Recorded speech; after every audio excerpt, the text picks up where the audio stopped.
Halo, apa kabar sahabat Miraset? Kembali lagi di Eureka Fact bersama aku, Diras.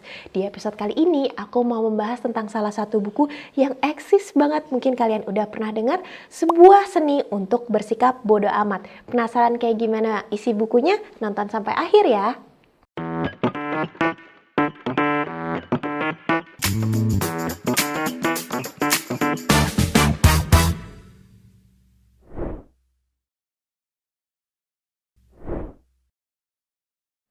Pada era sekarang ini, kita biasa melihat hidup serba sempurna ala sosial media yang dilakukan oleh para influencer atau juga selebritis. Jadi kesannya, kok liburan gak pulang-pulang ya, kayak jalan-jalan terus, nongkrong di kafe yang instagramable terus, atau check-in di hotel berbintang.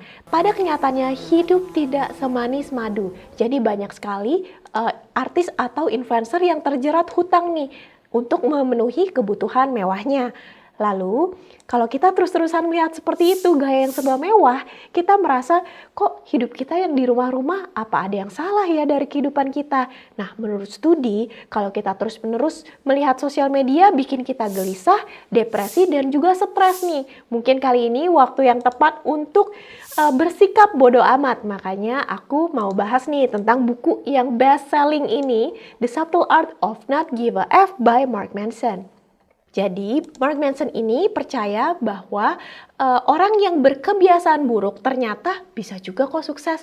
Kalau kita lihat buku motivasi lainnya, biasanya kan memberikan contoh Elon Musk, Mark Zuckerberg, dan lainnya. Ternyata Charles Bukowski ini seorang pemabuk, tukang pakai narkoba, lalu prostitusi, dan lain-lain. Pokoknya kebiasaannya buruk, tapi dia mempunyai cita-cita untuk menjadi pengarang. Dan akhirnya dia berhasil juga, sehingga saat ini dia sudah berhasil merilis ribuan puisi, 6 novel, dan ratusan cerita pendek lainnya. Apakah ketika sudah sukses kebiasaannya jadi baik? Ternyata enggak juga, kelakuannya masih seperti itu.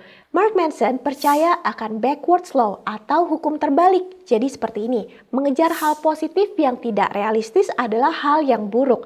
Kalau kita mau kaya, mau super langsing, mau punya muka ganteng cantik ala golden ratio yang serba sempurna, itu tidak realistis mengejar kesempurnaan. Sedangkan nomor 2, menerima kenyataan situasi kita yang nggak sempurna, itu adalah hal baik karena membuat kita lebih damai dengan diri sendiri atau self-acceptance. Jadi, kalau kita baca buku tentang motivasi nih, banyak sekali buku yang memberitahu kita, you can do it, kamu adalah spesial, pasti sukses. Nah, tapi faktanya kalau kita merasa spesial, justru nggak baik.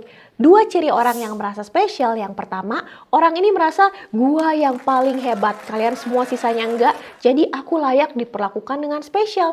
Orang nomor 2, hidup saya malang dan susah, kalian semua hebat, makanya kalian wajib buat bantuin saya. Nah, itu juga dia merasa spesial. Nah, hal ini menyebabkan orang itu menjadi egois, gak mau kesulitan untuk mencapai sesuatu, atau menjadi orang yang menyalahkan keadaan alias self-destructive.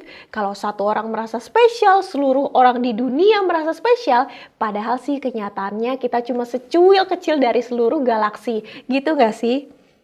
Kemudian, bagaimana menentukan goal yang benar? Kalau mau kaya nggak boleh, mau ganteng atau cantik kok kayak itu bukan goal yang benar. Jadi intinya harus bagaimana nih Diras?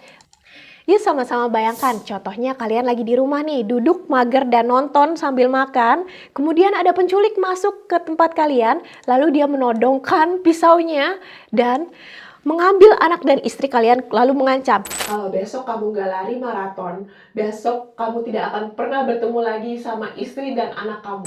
Aku cukup yakin kalau aku bikin survei di sini 100% besoknya pasti pada lari maraton. Kenapa seperti itu?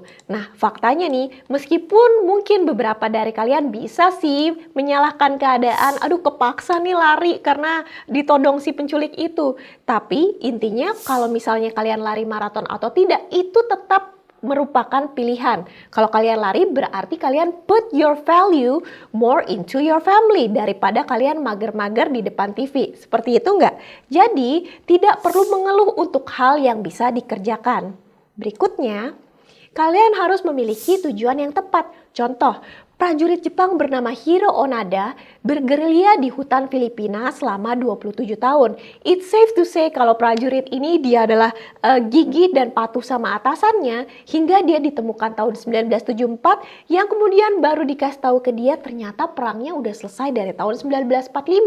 Jadi untuk apa selama itu dia perang bunuh-bunuhin orang? For nothing gitu kan. Jadi intinya berbagai kemewahan-kemewahan yang ditunjukkan oleh sosial media itu sebenarnya itu bukan goal yang tepat nih teman-teman. Berikutnya, tidak berpendirian justru menguntungkan. Kok kayak gitu sih Diras? Bukannya kita diajarkan oleh orang tua kita untuk menjadi orang yang berpendirian teguh. Tapi kalau kita menjadi pribadi yang uncertain, membuat kita menjadi pendengar yang baik. Kalau kita argumen sama orang lain, jangan cuma menyalahkan, lu nih pasti salah. Kita juga harus bertanya ke diri sendiri, kalau dia salah, bagaimana kalau saya juga? Faktanya, 20 tahun lalu sains akan bisa berbeda dibandingkan sekarang. Sains aja bisa salah, masa kita enggak? Nah, dengan menjadi pribadi yang uncertain ini, ternyata keuntungannya ada banyak nih. Yang pertama, membuka ruang untuk improvisasi diri. Nomor dua, melindungi kita agar kita tidak mempunyai ekstremis ideologi. Nomor tiga, kita juga membuka ruang untuk berdialog dengan orang lain, membuat orang lain merasa didengarkan sehingga membangun relasi yang baik dengan orang lain. Do something. Nah, kalau biasanya kita menunggu motivasi untuk melakukan sesuatu, tapi ternyata harus dibalik. Lakukan sesuatu dulu baru motivasi akan datang. Bila contohnya kita mau kenalan sama seseorang, aduh takut nanti ditolak, nanti dia nggak mau jawab. Yang penting lakukan langkah pertama, jalan dulu ke arah orang itu, lalu kalau udah awkward situation, mau nggak mau kamu akan buka pembicaraan dan the rest will follow. Pentingnya berkata tidak. Jadi kalau kita lihat nih di sosmed, semua selalu melakukan berbagai hobi yang keren, hedon, ganti-ganti terus aktivitasnya, mungkin ganti-ganti teman, ganti-ganti pasangan, mungkin ada di sini. Nah, ternyata pentingnya berkata tidak itu memberikan kita kebebasan untuk memilih satu atau dua hal saja yang bermakna dalam hidup kita sehingga kita bisa maju lebih cepat pada bidang tersebut. Pada akhir chapter, Mark Manson bercerita tentang sahabat baiknya yang meninggal pada usia 19 tahun ketika dia juga masih muda. Nah, jadi dari situ Mark Manson percaya akan aliran stoik yang percaya bahwa kita harus berpikir tentang kematian. Tapi bukannya kita mau mati sekarang atau mau bunuh diri, bukan seperti itu. Bila kita berpikir tentang kematian, kita dipaksa untuk memaknai hidup apakah yang kita lakukan sekarang itu bermakna. Bagaimana kalau tahun depan kita akan meninggal? Apakah yang kita lakukan tahun ini sudah benar. Nah, dari situ kita benar-benar akan membedakan apa yang penting dalam hidup kita. Sampai sini dulu Eureka Fact kali ini. Gimana buat sahabat Mirai Aset di sini yang mungkin suka insecure, anxious, cemas dan gelisah? Mungkin The Subtle Art of Not Give a F adalah buku yang tepat untuk kamu. Nah, kalau kalian rasa konten kali ini bermanfaat, jangan lupa di like dan di subscribe ya. Saya Diras undur diri, sampai ketemu di Eureka Fact edisi berikutnya. Dadah!